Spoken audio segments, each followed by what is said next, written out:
Welcome to Sink or Swim, presented by Squid Group, your digital marketing partner. Hope you enjoy it. The joys.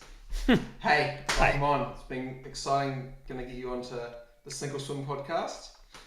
Thank you for having me. No, that's all good. So, I reckon we just jump straight in and just, we're going to go down some rabbit holes because every time we seem to see each other, we go down some rabbit holes. But before we get into that, are you a butter on the table kind of guy? Well, yes. We have some in the fridge, and then we take small amounts off. And the trouble is, our friends make really cool shit. And our friend made this this butter container, and so we felt like it'd be remiss to not use it. Another one of our friends made that pepper grinder, which it also would be remiss to not have. Oh yeah, a little handmade little pottery job. Yeah, precisely. Nice. Maybe to kick things off, tell us a little bit about what you do at TEG and some of the exciting stuff that you've been a part of so far.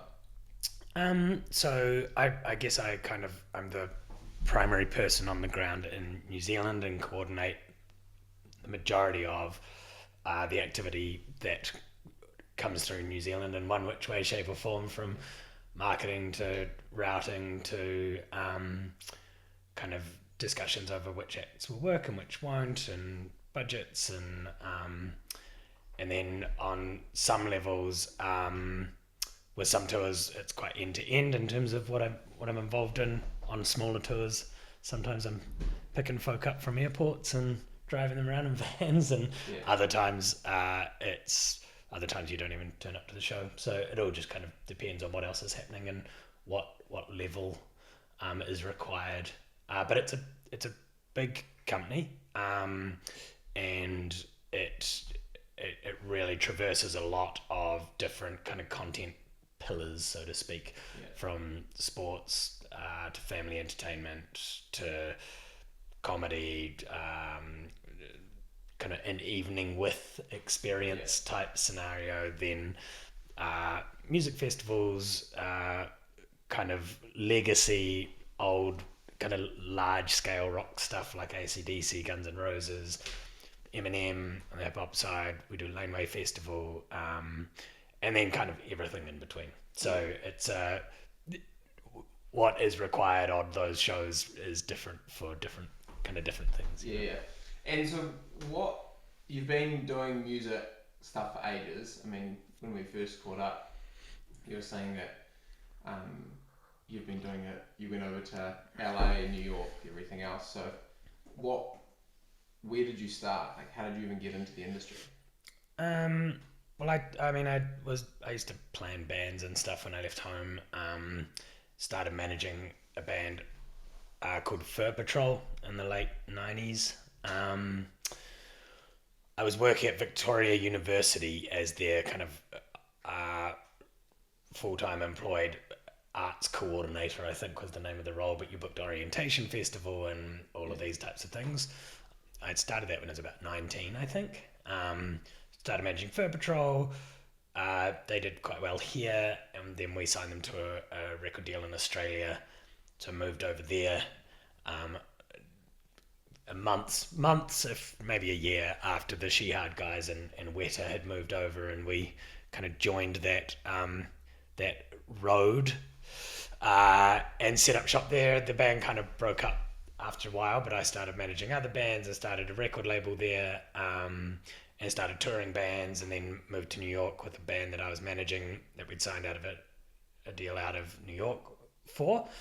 Lived there for 5-6 years, and then ended up back here in New Zealand after a relationship breakup, and I had a daughter that was born in New York, and she'd kind of come back here with her mum, and so I too moved back home because I wanted to be part of my daughter's life. So that was the kind of journey. And then when I got back here, I'd been involved again in kind of various forms with Laneway Festival since its inception, and I came back here and I started working on Laneway again and tour managing some stuff and picked up some of my own gigs and promoted bits and pieces here and there and started managing a couple of artists again, but was certainly a difficult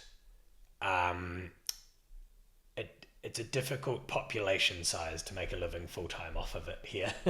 Doing the promoting or doing the... Just working in music full stop, I think. There's Yeah. if you look at the amount of people that are managing to pay child support and rent off of music full-time in New Zealand, especially ones that are doing it independently, I don't imagine there'd be much more than 50, 60, 70 folk, you know? Yeah. So there's a small pool of people that are kind of doing that, and it's tough. So I ended up got a part-time job, then ended up and so I was kind of juggling multiple things as everybody does. And then I ended up working taking a full-time job at Vice Media, and was there for a bit until that unfortunately kind of collapsed globally.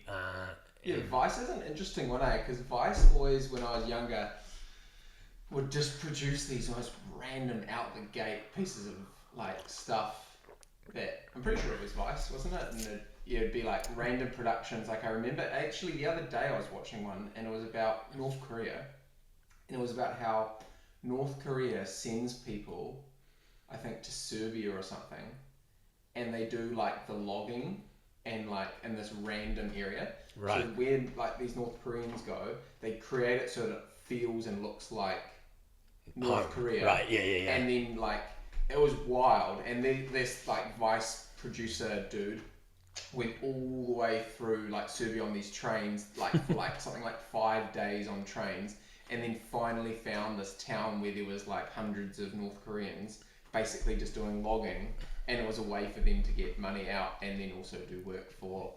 Yeah. I mean, yeah, that sounds absolutely like it would have been Vice. It's very much. We kind of focused in New Zealand a little bit more on, well, I guess things that we thought were interesting to a New Zealand audience, and also that were kind of geographically relevant to a New Zealand audience. But I guess the whole idea of it, or certainly our interpretation of it, was trying to find stories that reflected people, everyday people whose stories weren't told by kind of mainstream media, and that didn't see themselves reflected in the kind of polished, even like the idea of a news broadcast where the person, it's like, and now, and turn to the camera. It was kind of like, why is that the way we see news? Yeah. It doesn't make any sense. So the whole point of it obviously was by young people, for young people, of which I am not one. But that wasn't my job. I just ended up kind of running the company. So I was the general manager, and we had young people doing the actual work. But yeah, I mean, we went to Tonga and did a documentary called The Deportees or Gangsters Paradise, Deportees of Tonga. We made a documentary on synthetic cannabis here. That stuff was vicious, eh? Horrific, and people were dying, and so we kind of... That's one thing I've never understood about like drugs in like New Zealand, and I could be wrong with this, but how drugs can be brought in to like being sold, and then I think you have to prove that they're dangerous before they can like not be sold or something, because like synthetic cannabis was legal for a long time, and people were getting smoked by it. It's the same thing with like vaping. Like there's no evidence to say that it's safe, and there's no evidence to say that it was dangerous when it first started getting sold. You know what I mean? Like, yeah, I mean, I think the history doesn't suggest that those kind of legal the legalities of things and laws don't get passed swiftly. Like typically somebody's always a little bit ahead of the curve, and if there's money to be made, then people will do that until they're told they're not allowed to. And then when they're told they're not allowed to, they'll find a workaround, a lot of the time. Same thing with those, what are those called? Snoosh? and it's those like nicotine patches which have now been banned that people started having. I don't know that. Those don't know were about that one. ruthless as well. Like you literally put it in your lip or something. I think it was in your lip, and it was like a nicotine thing, and they were wild. Like people getting smoked by that. Yeah. And it was just nicotine. It was just a different form of it. Just an insanely high dose. Yeah, exactly. Instead of chewing gum, which I don't know if it's even legal in New Zealand. But anyways, going back to the game of music. Yeah. So tell what have you noticed as the difference between what you were doing in the States to here, like in terms of the industry, when you first went there, and then to when you have now come here? What would you notice as the biggest change? I mean, it feels like a ridiculous kind of statement to make, but really, it's just scale of economy and and population. I mean, that really is the difference. In America, the domestic scene, you've got 340 million people, however many people there are now. And you could theoretically tour America forever without ever leaving America and have a really comfortable living. Like, if you're doing, and there's indie bands out there that would sell, 50,000 records, I think. I mean, with streaming, everything's changed, but it used to be 500,000 records was a gold record and 1 million records was a platinum record, I think. Happy to be challenged on that. But that's my memory of it. And so if you sold 50,000 records, to put that into, that's a 10% of a gold record, which in New Zealand terms back then would have been 750 records. Like a gold record was 7,500 then. So if you sell 750 records in New Zealand, like you're probably doing fine. You could probably sell out double whammy, maybe. Yeah. Certainly whammy. Maybe give it a good nudge at Meow. Yeah. But you're talking 200, 300, 400 tickets. But in the States, you sell 50,000 records, and in the main centres, you can still play to kind of 1,500, 2,000 people a night. And if you're doing it, if you own your own gear and you own your own van and you've got a stripped back touring crew and it's just the band and maybe a front of house and doubling as a tour manager or something, that domestic touring circuit can pay your rent. You could be a full-time musician on that. And then if you happen to have, I mean, back then it was pre-TikTok, but I think pre the kind of maybe the concept of something going viral, even though there were still kind of viral moments on YouTube and Instagram, etc. But yeah, I just think just the sheer size of it, and if you take that back a step further, kind of having spent almost 10 years in Australia before that, obviously not as big as America, but same deal. Like if you got a gold record in Australia, which I think was 35,000 copies, you could kind of, at least for a year or two, you could kind of etch out a living. You could play shows to 3,000, 4,000 people. If you'd sold 35,000 records as opposed to accumulated enough Spotify streams to get there, then you could actually, depending on what your record deal looked like, but if you'd made the record yourself, or you didn't have a crazy recoupable account, then you could often etch out a living for a period of time at least. And that's, I guess, coming back to what I said about when I came back to New Zealand and pieced together an existence for a little while and just had 3 or 4 different jobs. That's kind of a full-time musician in New Zealand. Outside, there's obviously always an exception to the rule, but there are very, very, very few people that are living exclusively off the music they make. And the ones that do, I would say again, almost all of them would have a significant portion of their revenue accumulated from international earnings, be that touring or streaming or sales or sync deals or whatever it is. And again, that's just because there's only 5.5 million people here, or however many people live here. But it's too small to sustain something like that. So I guess that's the primary. Well, everyone starts to see it. It's like, even if you look at 660, when they were going absolutely bananas, right? They was going hard. They were doing all these shows, but after COVID, I think nearly every single person had been to see 660 and Dave Dobbin and everyone else, like, probably 2 or 3 times, and then it's like, we need something new. Whereas in America, you can kind of still be hitting new people, even just in certain cities. They've got like 10 times the population just in New Zealand. Yeah, exactly. Exactly. There's always a new audience, and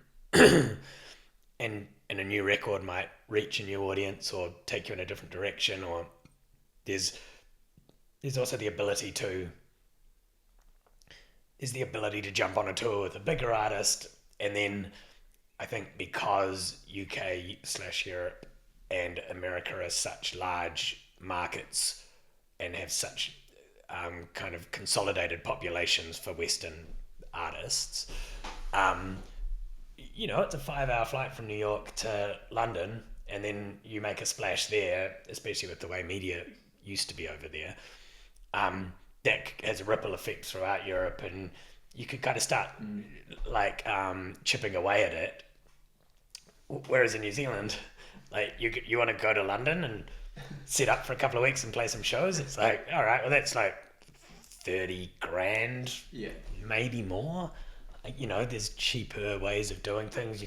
Got a friend, you can sleep on their couch, and maybe you can borrow some equipment. But also, if you kind of are going to go over there and try and make a name for yourself and make an impact, you don't want to be skimping on things like making sure your front of house sound is good, or that your equipment works. It's kind of like, oh, my mate's got a drum kit. You're like, fuck, I can't use this, So it's just, there's a lot more challenges, and obviously, I mean, when I started doing this in the late 90s, YouTube didn't exist. The internet existed, but in a form that nobody was really... Yeah, it wasn't the same as what it's built into today. Yeah, I mean, I think Napster probably had the biggest... LimeWire and Napster were had the biggest impact on the music industry as far as the internet and kind of this digital revolution. LimeWire was so epic, eh? You'd illegally download thousands of songs and create these MP4 discs, which would just be like... But also, it would take so long. You'd be on dial-up. Yeah. It's like, it'd be like, okay, I found this song I like, I'm going to download it. It's like, I'll come back after dinner, like, just crazy. So yeah, I mean, on the one hand, the ability to reach a global audience at the click of a button exists now, and that's fantastic. There's significant benefits to that. But on the other hand, if you want to kind of build and grow, I still, and maybe I'm just out of touch and too old, but I feel like there is still a big difference between connecting with an audience in real life versus exclusively just seeing a TikTok dance with a chorus behind it that connects with you for that 15 seconds or whatever. And then I think the way that you connect with an artist impacts on the longevity of your relationship with that artist. So if you see a band play at a 100 cap room and with all their mates and the energy's there, and then you see them and then they got to a 250 cap room, and then a 500 cap room, and then a 1,000 cap room, and then you see them in a large theatre, and then you see them in an arena. Like, you watch that journey and you've been there, and maybe by that point that artist knows who you are because you've been to every single show. Well, they know they've got a restraining order. No, but like, your relationship with that artist by that stage, maybe they've put 3 records out, and you're deep in there, Yeah. Whereas I think that if your journey to an artist is through a viral moment, I'm not convinced the stickability. Yeah, it's the same thing. That's why I feel like a lot of pop artists don't survive in some ways, because often they come through stardom. There'll be some crazy rise from nothing almost for lots, in my opinion, quite a few artists. And then either they can't hack the lifestyle, which is fully fair because it's it's insanity. It's pretty hectic. But then on top of that as well, I feel like if you produce something, you don't have that core following. You don't have that build up. Like if you look at Taylor Swift as an example, she was small for quite a long time and sort of built this like country following, and then she slowly built into who she is today, who's an absolute weapon, selling out massive tours, probably the biggest tours in the world. But just on that, you sort of met what we were going over just before around, I guess, going overseas and the cost of all of that. Do you want to maybe go through the reason why lots of people are like, why doesn't this artist come to New Zealand? And as a large promoter, bringing in some of the biggest acts in the world, why those artists don't really come in here for, like, let's say financial reasons generally? I mean, I think there's a handful of significant issues. One is, as discussed, population. I think we've talked about this before, but I think MCG is 90-something thousand, 89,000, depending on how you configure it, but let's call it 90,000 in Melbourne. And I think our biggest sellable cap here depends on who you talk to, but between 50 and 60,000.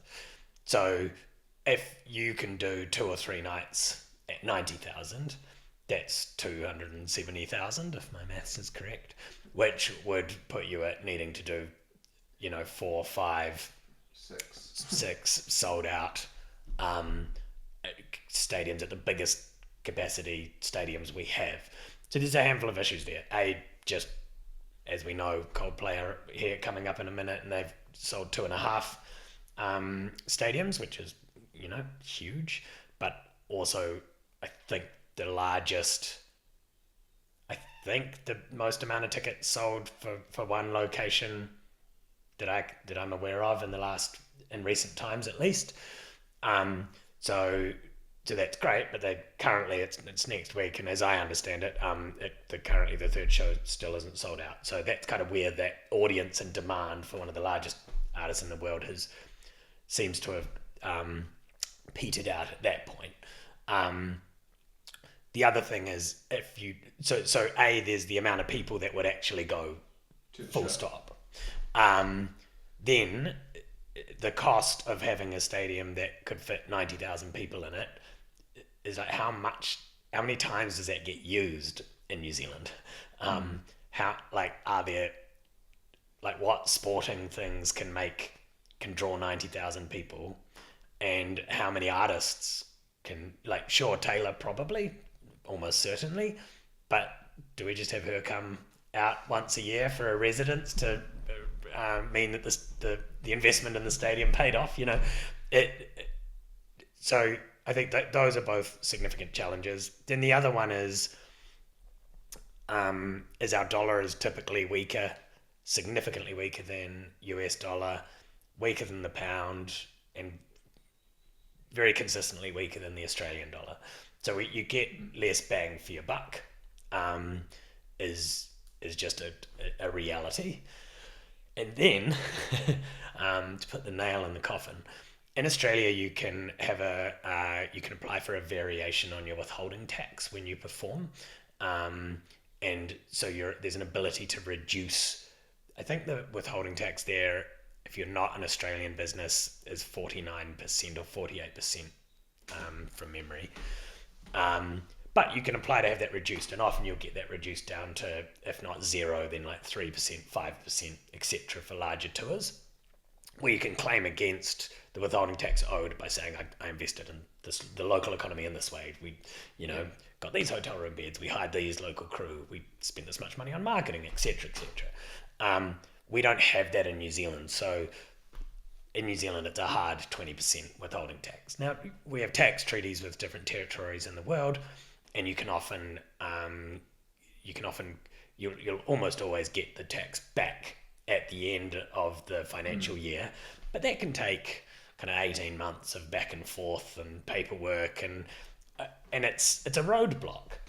It's obviously not enough of a roadblock to have stopped a ton of artists coming here, and Coldplay are here, and The Weeknd didn't come back, but he was here, and Ed Sheeran's here, and Pearl Jam is here, and Guns N' Roses, and Eminem, and like all of these artists have come, and there are plans for some of them again to come back in the future, and new artists, etc., etc. So I don't think it's as simple as they don't come anymore. I don't. In my mind, it's not that black and white. But yeah, those are some significant roadblocks. If you're coming out, it means that only a certain type, like if you know you're good for 10 to 12,000 tickets, or you suspect you are, then it makes sense to come and do a Spark Arena, you know? But if you think you're going to do 75, 80,000, or those are the kind of numbers, there's also the practical... of actually doing the show as well. Practical component of building a show for an audience of 80 to 100, and then trying to fit that in, you know? Yeah. We're doing a little pop-up at this 50k stadium. But that is another challenge and a headache. So, yeah, I mean, I think those are probably some of the factors. Yeah, I mean, even like you mentioned, if for New Zealand to do the same number of tickets as, say, Melbourne, let's say Taylor could do, 2 shows and do roughly 200,000 tickets, that would be basically 4 shows here. She could do 2 shows and make the same amount, if not more, or do 4 shows here, and the amount of effort and workload involved with that, not just for her, but her whole team. It's more time on the ground. And time away from family. Yeah. I think one of the other things is often there was an argument that would be made that you are promoting a new record, and even though a gold record in New Zealand, who cares? But it could kind of be like a fun little, it's kind of nice, I went gold in New Zealand, you know? So if you timed it around a record, kind of a new release or something like that, there was a way of kind of leveraging the fact that you're in the country to maximize your press opportunities, raise your overall awareness and profile, buy more records, and then you're like, we went gold in 20 countries or whatever, number 1 record, etc., etc. That doesn't, you know, nowadays you're like, we've announced a tour. It's like, you got an extra 10,000 streams, you know, and it's like, no one cares. Yeah. So the types of artists that, like, a lot of the time, the way you need to pitch New Zealand is as a, like, well, have you ever been before? Like, it's almost like because you usually start a tour or end a world tour in New Zealand. Not always, but a lot of the time. And so we just did Niall Horan at Spark Arena, and he came a week early, and he got a camper van, and he went surfing and swimming and went to some wineries with his girlfriend, and just was a tourist in the South Island, and anonymously so for the most part, and then walked out on stage to a almost sold out Spark Arena and was like, I've had a great time. And and the cool thing about that is the audience feel like you're kind of invested in the country and the territory, which I think means there's a different type of relationship there. Obviously Fred again did a similar thing. So if the artist is up for an adventure, that really helps. I think it's very, very, very rare that the financial incentive to do a show in New Zealand is going to be the thing that gets it over the edge. So it depends what stage an artist is in their career, what kind of things they're motivated by and driven by. If you're a younger artist and you've never been out here before, that can be a bit more exciting. And like a festival like Laneway Festival, where we often have artists that it's their first time in the country coming out and they've never been before. That festival's been going 20 years now in Australia. I think it's 20th anniversary next year. And so that's 20 years of artists telling record labels and telling other mates backstage at other festivals around the world that, mate, you should go to this. You should see if you could get on this festival. And it's one of the last, if not the only, remaining multi-city touring festivals down in Australia and New Zealand.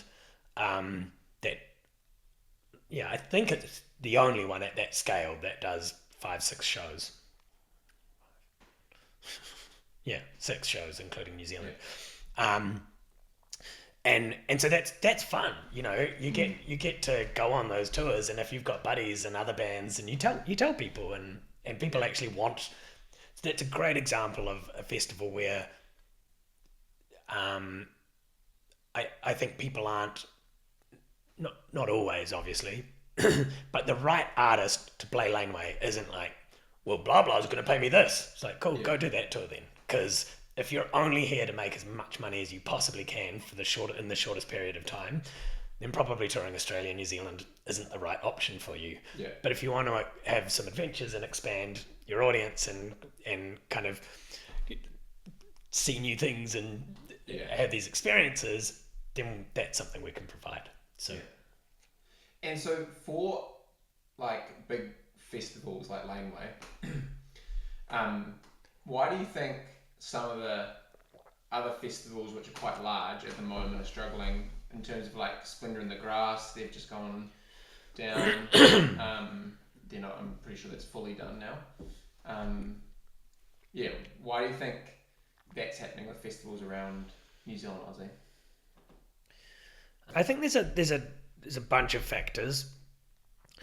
I think sometimes when something gets so big and it reaches a specific kind of size, there's this obvious pressure and kind of need to keep it at that level. So once you've had that kind of crazy scenario, I remember I read this just the other day about Coachella, and it was kind of everybody was talking about how usually it's sold the first weekend of 125,000 tickets, give or take, sold out in like 2 hours, and this time it had taken like 2 or 3 weeks to sell out, and everybody was like, you know, freaking out, and you're like, it never used to be that big. It didn't used to be across 2 weekends. You weren't trying to sell 250,000 tickets in 2 weeks. Yeah. So the fact that you're now unable to do that right at this minute, is that really cause to freak out? I think, sorry, probably rambling a bit here, but I think that's kind of one of the questions, and certainly one of the problems is, if you reach this size and you're just trying to continue to stay there, you know, it's much easier as a challenger brand, just in broad speaking terms, or I've been told by athletic types that when you're second, that's easier. There's somebody ahead of you that you're going for, you know. So if you're at the top and you're the largest festival in the world, and you want to stay there or grow and become bigger, it brings a unique set of challenges with it. And I think when you have a perfect storm of obviously COVID into very high inflation globally, and just trying a cost of living crisis in multiple territories, discretionary spending is people are being a lot more selective where they spend their money, and back to our kind of point around the size of the New Zealand audience, there's a finite amount of artists that can bring you in for this. So I think there's a distinction between, say, a Splendour in the Grass, where it's in a rural area ish. But if you're a kid from Melbourne or Adelaide or even Sydney, getting there is like, it's a real commitment to drive. So then you're probably up for flights. then and the cost of production and artist fees and the cost to actually produce a festival has gone through the roof. So the ticket prices reflect that. So there's festivals like that here in New Zealand as well that are multi-day ones that are in areas that don't have a high concentration of population, and so your investment to be there, usually these are targeted at younger people. I can't think of anything. Well, obviously there are things worse, but I'm in my late 40s with kids. I'm not wanting to get a tent and sit in a field for 3 days. Waking up at 7 a.m. bleating hot. It's just not appealing to me. Yeah. And even if I did want to do that, I'd be up for like $2.5, $3,000, and you're like, fuck, is that where I'm spending my money at the moment? I do think a lot of people, I think a generation kind of missed that habit forming thing of going to these festivals because of COVID. That in some instances people missed 3 years in a row. So if you were the 16-year-old whose big sister went, and you're like, it's my turn next year, 17, and then it didn't happen, and it didn't happen, and it didn't happen, and then you don't have any money, and you're kind of wondering what you're doing with your life. And in the case of Splendour, and again, I'm not close to it. It's not one of our properties, so it's just speculation. But if you look at that lineup, and it's an impossible thing to book a lineup. Like, it's so difficult because who's available? Laneway is, no matter what is released, somebody somewhere will be like, oh, you don't have any of this. It's like, what about this? And it's last year I remember everybody was kind of like upset that Phoebe Bridgers wasn't on the lineup, and I was like, you do realise that the people that book Laneway have been doing it for 20 years, and they do have these relationships, and they have asked these questions. Like, this isn't like a genius idea that somebody on the internet came up with. It's like, oh, do you know what would have been sick? It's like, yeah, we also thought they would be sick, and we asked them. They're not available right now. But so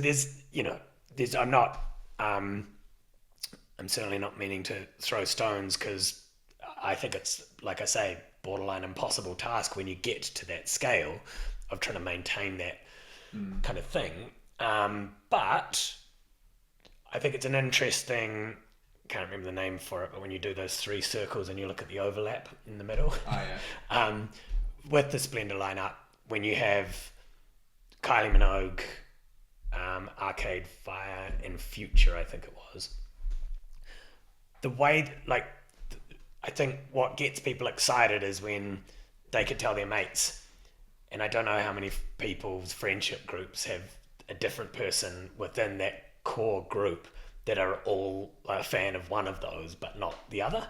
Yeah. It's like, that's a strange group of people that are like all hanging out together.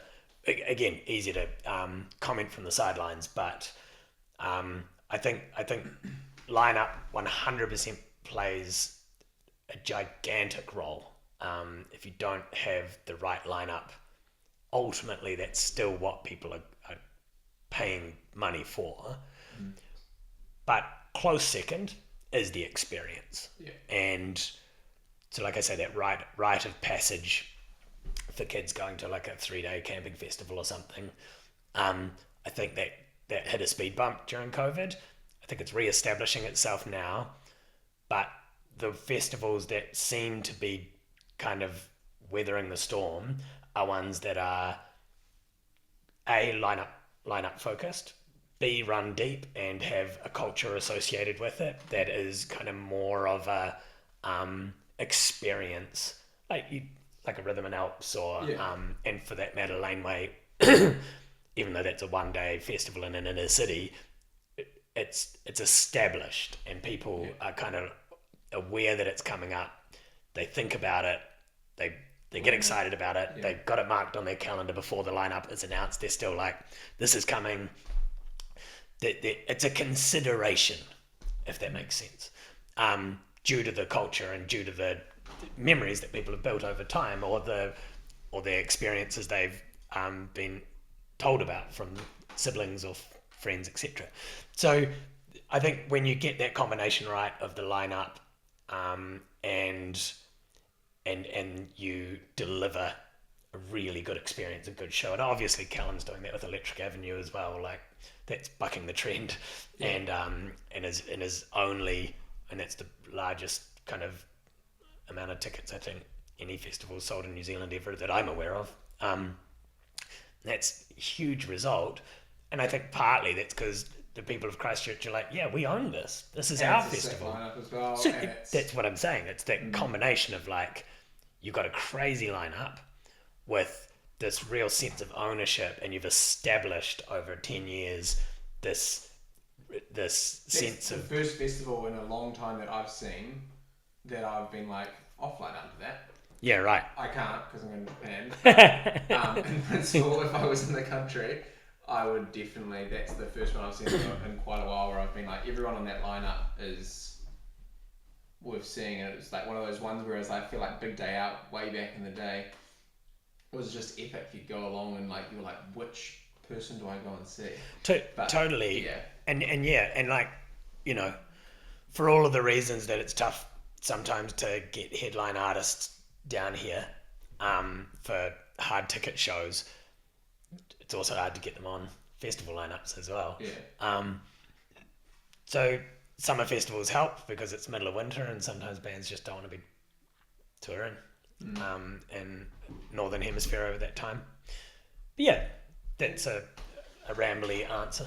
And so for just, I guess the final sort of question I was keen to ask is for TEG and the likes of Live Nation and everyone else, all the bigger brands, how do they go about acquiring assets, being festivals? Like, why, like, you obviously create some of your own festivals potentially, but then outside of that, like, for example, you guys with Laneway or Live Nation who bought Splendor and they also got Rhythm and Vines, like how do you go about making that decision? And on top of that, how does that then change a festival, or can that change a festival?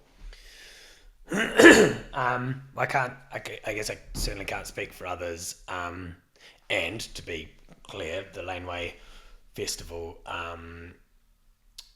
kind of investment partnership happened before I was involved, so I wasn't across the details of that. But in terms of how or why it happens, I think it's a... So we have another festival called Not Fest, which is a Slipknot curated festival in Australia. That exists because there was a gap. There was a property that existed to fill a gap in the market for hard rock, heavy metal music that we knew there was a fan base for, and so we wanted to fill that gap. So that kind of made sense. Sometimes somebody within the company will have an idea and they're kind of like, we think this will fill a gap again, or they're super passionate about something, or they've got specialty relationships within a specific kind of genre of music where they can work on piecing together something that they feel will be successful. Other times it's looking at things that already exist, like Laneway, and seeing what the opportunity is to scale it if that's something that the people that own that festival are interested in. Like I said before, I don't think scaling for the sake of scaling is necessarily the right approach. Certainly not for everything, but there are times where something's growing and it's building and you can add more markets or add more tickets to the markets you're in already, and there are synergies for us, for the TEG group and certainly other major promoters as well, I'm sure. We have artists, we've got about kind of 5 or 6 different kind of promoter brands under the TEG umbrella. So there's Handsome Touring, and then there's TEG Van Egmond, and then there's TEG Dainty, and then there's TEG Live, and then there's MJR. And they all have relationships with agents and acts that are coming through all throughout the year. And so a festival, especially a festival like Laneway, is a really great launch pad for an artist that is looking to come down to this territory, has never been before. And you're like, cool, we can. And that's exactly what happened with Fred again. He came out, did his first shows in Australia and New Zealand, he did as part of the festival. And then we promoted the return tour, which had him doing greenfields and arenas and crazy numbers. But we'd established a relationship. We'd used the festival as a way of establishing that, and then that relationship continues on after the fact. And it also works and vice versa.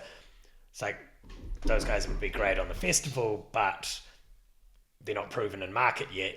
It's like, cool, we'll bring them out, just do like a really small little club run to kind of test the waters.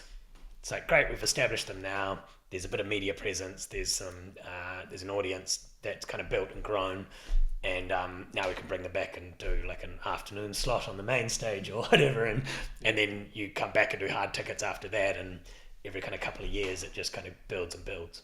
Yeah, I feel like there's a little bit like Netsky with Rhythm and Vines. I feel like I was going and seeing Netsky way back when he was playing at like Sunrise set at like 5 o'clock in the morning. Right. Because no one actually knew who he was. Sure. And then now, yeah, he's Netsky. Yeah. Who does his own hard tickets, 6, 7, 8,000 tickets a show. Yeah, exactly. It's funny how you see it growing. And it's artists, and I mean, look, I think a big thing in developing and growing with an artist is that you're presenting something kind of new. Not necessarily every time, but I do think, especially right at the moment, coming back to that kind of cost of living consideration, if you can afford one show and there's 5 that you're interested in, and then one of the other ones was touring the same record that you saw them do last year, and they're just coming back and touring that same record in the same venue, it's like, well, I can't afford all 5, so I've already saw you, so you're off, or you're back of the rank.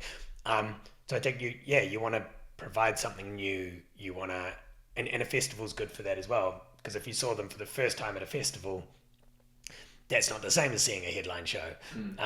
However, if you saw them first at a headline show, say you saw them at the Power Station, and then like Charlie XCX, she's obviously, I just had a really weird moment there where I was like, shit, have we announced that yet? That's definitely announced. Yeah. But she obviously has already played Laneway previously, but prior to that, I mean, actually, it's still a good trajectory. So you did a Power Station show, then it moved. Then she had like a mid-afternoon kind of sunset, not sunrise, Laneway slot, and now she's indisputably the headliner. And where that goes from here, I don't want to speculate, but you've got to think that with the success of this tour, if she comes out with another record that kind of maintains her position or pushes it further, well, it goes to a stadium, right? Yeah. Like, probably. She may not want to do that. She may want to do 5 Spark Arenas or something, like, who knows? But yeah, there's a development, and part of that is that you've seen them in different environments, and so it keeps it fresh and exciting and interesting. And I think that's an important part of an artist's development, and it's more challenging here in New Zealand because there's less options. You look at Auckland as venues as an example, and you can start out at like a whammy, and you can get up to a Hollywood or a double whammy, and then you could go to a Power Station, then you go to a town hall, or if it's more appropriate, a Civic or a Kiritano or something like that. And as it stands at the moment, you're like, okay, well, that's the 2,500 to 2,500. Then your next kind of option is 5,500, 6,000 at trusts. or scale back Spark Arena. But if you do a scale back Spark Arena and you sell 6,000 tickets, which is great number of tickets, but then what do you do when you come back with a bigger record? And you could probably do 9 to 10,000 now. Yeah. So you have to go back to Spark Arena again because that can hold 12 to 13. So it doesn't give the audience, and that's just again a population issue. We don't have a population to sustain all of these different iterations of venues. So sweet. Well, I guess final question for you, because I always like asking this one. You're bracing yourself. If you could like have one superpower, what do you reckon you'd have? Not like do you have like that, and that's what it would be like if you could have anything. If you yeah. I think time travel. Time travel, so you'd go back in time, or I'd like to be able to. in the future. I'd like to be able to jump around. Yeah. Really? Yeah, I think so. Do you reckon that is that because you'd change things from the past, or do you reckon? I guess it would depend on the rules of the But inevitably, if you go back in time, you're going to know what's going to happen, so you could potentially change things, right? Yeah, I think